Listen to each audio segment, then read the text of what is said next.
அனைவருக்கும் வணக்கம். இப்போ மகர ராசிக்காரங்க நீங்கள் ஜெயிக்கிறதுக்கான வழி என்ன அப்படிங்கிறத பற்றி தான் பார்க்க போகிறோம். இந்த மகர ராசிக்காரங்க பார்த்திங்கன்னா உண்மையாலுமே ரொம்ப ரொம்ப ரொம்ப அப்பாவியான ஏமாளியான ராசினா மகர ராசி தாங்க. ஆனாலும் கொஞ்சம் சுயநலமும் இருக்கும். அதே சமயத்தில் நம்பி வந்தவங்கள ரொம்ப அவங்க அந்த எப்படி சொல்கிறது, இவங்களை நம்பி வந்துட்டா அவங்கள காப்பாற்றுவாங்க.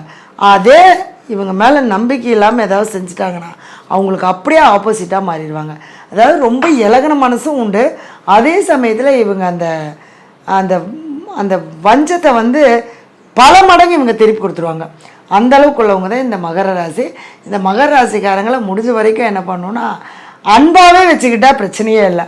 கொஞ்சம் அதிகாரம் பண்ணால் அவங்களுக்கு அந்த இடத்துல பிடிக்காது. உழைப்புக்கு முக்கியத்துவம் கொடுப்பாங்க. அதிர்ஷ்டமோ பெருசாக சாமி கும்பிட்றது, அந்த அப்படியே போய் கோவில்லையே விழுந்து கிடக்கிறது, அந்த மாதிரியான விஷயங்கள்லாம் இவங்கக்கிட்ட இருக்காது.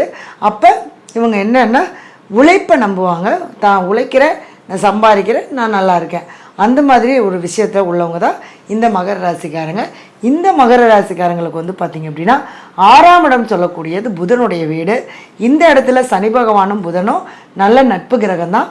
அதனால் இந்த மகர ராசியில் பிறந்தவங்களுக்கு கண்டிப்பாக 6ஆம் இடம் சொல்லக்கூடிய புதன்.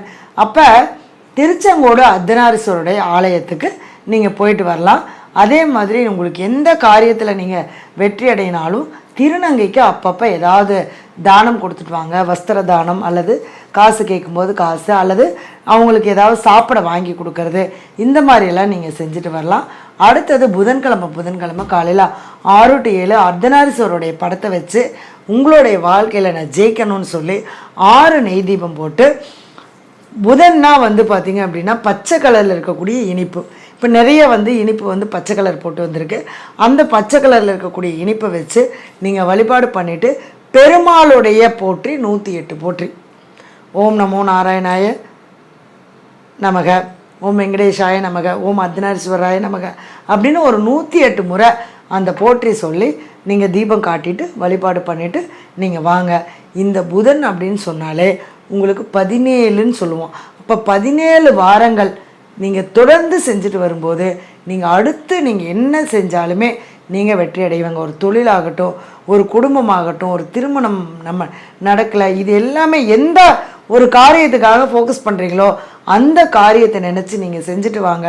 நிச்சயமாக அதில் நீங்கள் வெற்றி அடைஞ்சு தீருவீங்க. நம்பிக்கையோடு செய்யுங்க, நல்லதே நடக்கும். நன்றி.